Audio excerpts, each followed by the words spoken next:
Maal jetti ijoolleen Oromoo Abaa'oon gaachana keenya jetti ijoolleen Oromoo Maal jetti ijoolleen Oromoo Abaa'oon gaachana keenya jetti ijoolleen Oromoo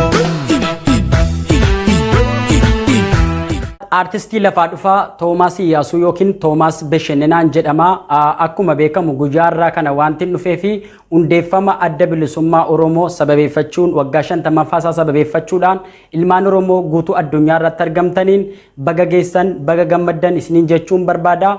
Akkuma beekamu adda bilisummaa Oromoo waggaa 50ffaan kana qabsoo hedduu keessa darbee rakkoolee hedduu keessa darbeeti kan inni bakka kana ga'ee jechuudha. Qalliitti mini waggaa 50 jechuun waggaalee hedduu lakkoofsisee jira. Waggaa 10 20 30 40 50 jedheeti kan inni as ga'ee chaalenjii hedduu bu'aa bahii hedduu keessa darbeeti. Deeggartoonni adda bilisummaa Oromootii fi jaallattoonni adda bilisummaa Oromoo irra deddeebi'ee baga geessan baga gammaddan isiniin jechuun barbaada. Kana malees akkuma beekamu aggaa'otii qabsoo kana yookiinis immoo dhaaba kana dhaloota dhaalchisuudhaan asiin geessaniif bakka jirtanitti baga gammaddan baga geessan isiniin jechuun barbaada. Ana artisti Toomaas Bashannanaan ture. Yeroo dhiyoositti sirba bareedaa isaa qabadheen dhufaa jira. Asumaan carraa kanatti fayyadamuudhaan akka na eeddan isiniin jechuun barbaada. Baay'een isin jaalladha. Nagaatti naa tura. Gadaa garaagaraa keessatti adda bilisummaa Oromoo kanneen hoogganaa turtan, har'as kanneen hoogganaa jirtan, miseensota dhaabaa, maatii qabsaa'otaa hunda caalaa immoo abbaa qabsoo kanaa uummata Oromoo walii galaan bagaa guyyaa hundeeffamaa adda bilisummaa Oromoo waggaa 50ffaatiin isiniin ga'e. Addi bilisummaa Oromoo bu'uura isaarraa qabee waanjoo gabrummaa uummata Oromoo irraa buusuuf ummaticha qabsoo siyaasaa, qabsoo hidhannoo fi qabsoo dippiloomaasiitiin karaa adda addaa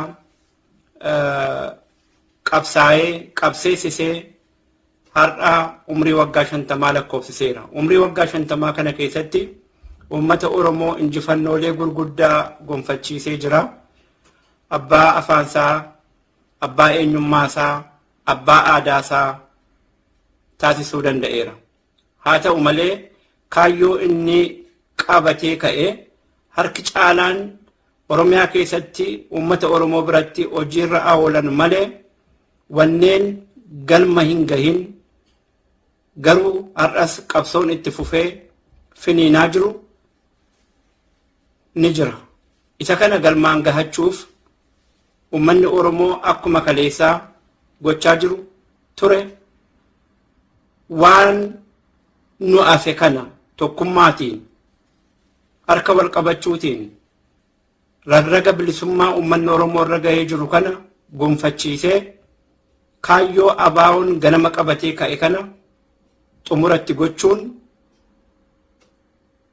wanneen kaleessaa abbootii keenya irraa dhaalle dhaloonni har'aa dhawataan labataan itti darbee as ga'e finiinsuun galmaan gahuun imaanaa maanguddoota keenyaa, imaanaa jaallan keenyaa bakkaan gahachuun dirqama nurra jirudha. Wayitaa waggaa 50ffaa hundeeffama adda bilisummaa Oromoo kabajnu kana waadaa keenya, irbuu keenya haaromsachaa waan jaallan irratti kufan galmaan gahuudhaaf yeroo itti of qopheessinudha. Qabsoon itti fufaa injifannoon uummata Oromoof irra deebi'ee Ashama akkam jirtu ani artist Soorettiin Dassoon jedhama. Ilmaan Oromoo bahaa dhiyaa kaabaa kibbaa deeggartoonni fi miseensonni adda bilisummaa Oromoo baga hundeeffama waggaa 50ffaa adda bilisummaa Oromootiin isiniin gahe. Akkasuma warroonni kaleessaa dhaaba kanaaf jecha Oromummaa ofiitiif jecha lubbuu fi wareegan seenan isaan haa yaadatu. Warreen har'a dhaaba kana asoo hin dadhabin asoo hin ifatin guyyaa har'aatiin gahanis bilisummaa gaazexessaa Beenyaa Gammadaan jedhama. Waggaa 50ffaa hundeeffama adda bilisummaa Oromoo baga geessan. Qondaalonni miseensonni adda bilisummaa Oromoo ilmaan Oromootiif jecha aarsaa kafaltan seenaan barabaraan isin yaadatu. Warri dhaaba kanatti cichitanii imaanaa jaallan qaqqaalii qabsoo bilisummaa Oromoo irratti wareegaman qabdanii asiin geessan galata guddaa qabdu. uummata Oromoo biratti bara baraan jaalalaaf kabajaa guddaan yaadatamtu. Ilmaan Oromoo miseensonni deeggartoonni adda bilisummaa Oromoo waggaa 50ffaa bu'uureffama adda bilisummaa Oromoo baga geessan galatoomaa. Ani weellisaa Abubakar Dhugaasaan jedhama. Hundeeffama adda bilisummaa Oromoo waggaa 50 baga ittiin siin ga'e jedha. Deeggartoonnii fi miseensonni adda bilisummaa Oromoo addunyaarra kan jirtan baga ittiin siin ga'e. Egaa bara shinnigaa sana qabsaa'onni qaqqaaliin achitti dhabaman achitti lubbuu isaanii aarsaa godhan amantiif miti kan baane Oromummaaf jechuudhaan bakka tokkotti lubbuu isaanii aarsaa kaffalan. Warreen biraa hafan immoo haga ammaatti cichoominaan qabsoo kana itichuun waggaa hamma kanaa turanii asiin gahanii jiru. Isaaniin illee baga ittiin siin ga'e jechuun barbaada. Warri wareegamtan seenaa isinaa yaadatu, warra jirtan immoo baga ittiin siin ga'e. Oromoon marti kaabaa kibbaa bahaadhaa Yoyyaa ashamaa harka fuunee akkam jirtu artisti Sarxee Wadaay Burqaan jedhama. Kabajaa ayyaana dhaaba adda bilisummaa Oromoo waggaa 50ffaa isaadha. Baga geessan baga geenyin isiniin jechuu barbaade. Akkasumas obboleewwan keenya jaallawwan keenya miseensonni qabsoo bilisummaa Oromoo kanneen ala jirtan kan keessa jirtan hundi keessaniyyuu irra deddeebuudhaan baga geessan baga geenyin isiniin jechuu barbaada. Egaa waggaa 50ffaa irraa faffacaanee biyya ormaa keessatti kabajachaa jirra. Gaafa waggaa 51ffaa isaadha. Handura Shaggar magaalaa Finfinnee, handura Oromiyaa Shaggar magaalaa Finfinneetti akka kabajannu abdii qabnaa. Qabsaa'ota keenyarraayis rabbirraayis abdii qabnaa.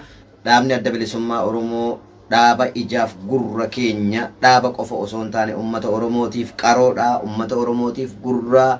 Akkuma kaleessa jaallan wareegaman waa'ee seenaa Irbushinniigaas hin yaadattu yoo ta'e akkasumatti gartee walalolee adda addaa yaadaloo adda addaa warri hordoftan warri dhageeffattan warri seenaa dubbistan dhaabni adda bilisummaa Oromoo dhaaba akkamii akka ta'e akkamiin bakka arra jiru kana as ga'ee maal keessa akka darbe dukkana akkamii keessa gufuuf gufaata osoo hin jedhinii jecha namaaf osoo bakka hin laatin dhagaa darbannaadhaaf osoo gurra hin laatin shokomsaadhaaf osoo gurra hin laatin lafa arra jirru kana bakka arra jirru kana mataa ol nu qabachiisee arraan nu ga'e.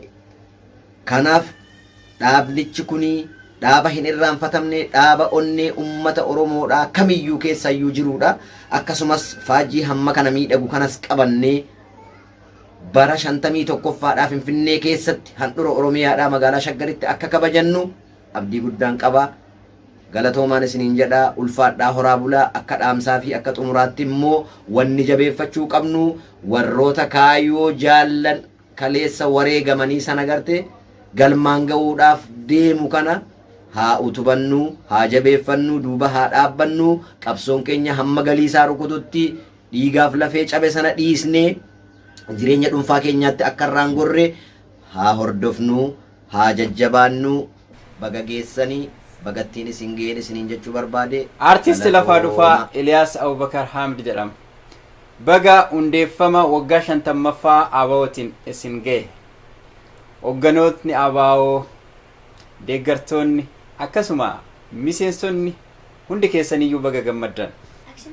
Addi bilisummaa Oromoo waggoottan 50 darban kana keessatti qabsoo hadhaa hedduu qabu gochuudhaan nuyi har'aa kana qabsaa'ota hedduu akkasuma waan har'a addunyaa kana gubbatti argitan afaan Oromootiin dubbachuu mirgoota hedduu haa ta'u kan nu gonfachiise qabsoo adda bilisummaa Oromoo fi jaallan keenya qabsoo hadhaa godhuudhaan xurree dhiigan tararanii nuuf jecha wareegamanidha. Sababbii isaaniitiin har'a miila lamaan dhaabbanneeti ani Oromoodha jechuudhaan qoma dhaannee Oromummaa keenya lallabachaa jirra. Kanaaf adda bilisummaa Oromoo dhaaba keenya hundi keenyaayyuu adda bilisummaa Oromoo cinaa haa hiriirru. Addatummoo sabboontonni Oromoo kan qabsoo bilisummaa Oromootiif jecha yookaan bilisummaa Oromootiif jecha gidiraa adda addaa keessa darbitan ammallee keessa jirtan kan wareegama adda addaa kaffaltan ammallee kaffalaa kan jirtan nutu bakka jirtanitti bagaarra geessan isiniin jedha. Akkuma hundi keenya beeknu hedduun keenya kan akka beeknu torban 2 3 4 waggaa 50ffaa adda bilisummaa Oromootiyyuu ayyaaneffamaa jira. Kana hangi tokko diinni qabsoo bilisummaa Oromoo kan keessaas kan alaasi. Waggaa 50 eessa ture amma kana hundaa maal baasee maal argamsiisee otuma argitu otuma kan tulluu fakkaatu kun fuula ishee dura ijaajjuu fakkeenyaaf kan akka Oromiyaan deebitee maqaa godhattee ugoomtee kaartaa biyyaaf kaartaa godinaaf kaartaa addunyaarra taa'utu argu. Aadichi akka hin jirre godhamuudhaaf halkanii guyyaa irratti hojjetamaa ture. Boolla keessaa dhukkee keessaa ka'ee immoo dammaqee bulluqee bargaagee mul'atutti addatti immoo afaan Oromoo sadarkaa garaagaraatiin addatti duula saayikooloojii uummaticha irratti gaggeeffamaa tureen uummatichi illee akka hin dubbanne dubbachuu akka qaana'u akka of dhoksu akka dhokatu tokko tokko ammaaf yeroo hin qabnu malee yeroo Finfinnee dhufannu haala duudaa itti of taasisaa turan keessatti nama lubbuun jiru jira. Qabsaa Oromoo bara dheeraa Haruun Idris Muusaa Swiidin jirama. Yeroo Finfinnee dhufu hunda of duuchaa ture. Haala maaliif gaallaa gamadaaf jedhamu baqarraa kan kana hunda keessa kaasee afaanichi kunoo akka arginu barreeffama kitaabota barnoota ittiin barachuu hojii ittiin dalagachuu sadarkaa anatiyyuu afaan hojii biyyattii ta'a jechuu gahe. Kana kuni kan jalqabame egaa waggaa 50 arraa dukkana keessatti diina gidduutti kan sanaan dura bifa fincilaatiin bakka adda addaatti gaggeeffamaa ture bifa jaarmaa qabsiisanii waan irraa argaa jirru kanaan nu ga'anii addattummaa warra kan argaa jirru kun egaa qabsichi haala duubatti hin deebine irra ga'e finiinee diina rommisiisaa irriba dhorkaa halkan illee irriba dammaqsaa haala jirutti akkamtaan hubanne haala ichi irratti jira. Kana bagattiin nu ga'e kanaafis warra waan kana fudhatanii of kennanii dukkana sana keessatti kan dhufes toleedhee fudhatanii wal waamanii qabsoo bilisummaa Oromoo kana bifa jaarmaatiin lafa qabsiisan warra wareegamtan kabajaa fi ulfina bara baraa seenaa Oromoo isin irraanfatu warra lubbuun jirtan immoo baga jiraattanii waaqni Oromoo waaqni keessan Waaqayyo umrii dheerattanii isatti amaatan kana firii godhate akka argitan isin taasisu qabsichi gaa akkuma arginu amma kana kunoo qabsoon hidhannoo akkaan finiinee uummata Oromootti galee uummanni Oromoo ofitti fudhatee itti jira. Kana tuyyuu haala diinni karaa garaagaraatiin nurratti kaatee ajjeesuu fayyaa gubuu qabeenyaa gubuu gidirsuu akka uummatichi dallanii qabsichatti duddagalu gochuudhaaf hojjetaa jirtu kanatti Oromoonis tokkoomee ijoollee isaa bosona jirtu bira warra bifa garaagaraatiinis qabsicha geggeessaa jiran bira dhiyaachuu nurraa eegamanatti fakkaata. Baga geenyuma geessanii Oromiyaan numa bilisoomti. Oromiyaan numa bilisoomti. Kuwaan keessan deebi'amne kuwaan hin oolleedha. Geenyi arguu Waaqayyo nu gargaaru. Nagaa ta'a. Ani Tabsaayee Dheeressaatii Torontoo Kanadaa. Gaazexeessaa gama kootiin amma danda'etti qabsoo kanatti gumaachuuf jecha akka gaazexeessaatti dhamaa jira. Gaa'eedhuma kun baadhadhe. Tabsaayee Dheeressaatii nagaatti. Ashamaa ani walisaa Abdulmaalik Abdullaatiin jaamaa baga ayyaana hundeeffama adda bilisummaa Oromoo waggaa 50ffaatiin isin gahee baga olmaanuu nuun gaheen isin jaa dabalataan waniin jawoo kan jiraatu taate hafteen hambaa seenawwanii nuhi waan taateef warreen lafeetti dhabanii qaamaatti cabanii waa meeqatti dhabanii lubbuu isaaniitti dhabanii jireenya isaaniitti dhabanii dabarran haa galatoomanii garuu nuti arraan tana warri jiru lillifachuudhaaf mudhii hidhannee lafaa ka'uu qabnaan isinin jaadhaamsa kiyya hangarumaati galatoomaa horaa bulaa. Ashamaa harka fuunee kabajamtoota ilmaan Oromoo kan biyya alaa jirtan kan biyya keessa jirtanillee aan artisti Gammachuu Kadir jedhama. Hundeeffama adda bilisummaa Oromoo kan waggaa 50ffaa kanaan baga ittiin isin ga'e isinin jedha kan ala jirtanis kan biyya keessa jirtanillee baga ayyaana kana itti geettan isinin jedha. akkasuma immoo dhaabni kun dhaaba akkanatti dhufee otoo hin ta'in ayyaanni amma laallu kun isa akkanatti dhufee otoo hin ta'in jaallan meeqa itti wareegamanii itti cinqamanii lubbuun namoota meeqaa itti wareegameeti adda ka gahe. Kanaaf dhaaba kana cinaa dhaabbannee nuti namni kamiiniyyuu akka dhaaba kana cinaa dhaabbannu isa 51ffaa Finfinneetti akka waliin kabajannu isiniin jedha galatooma. Maal jetti ijoolleen Oromoo abaa'uun gaachana keenya jetti ijoolleen Oromoo. Maal jetti ijoolleen Oromoo abaa'uun gaachana keenya.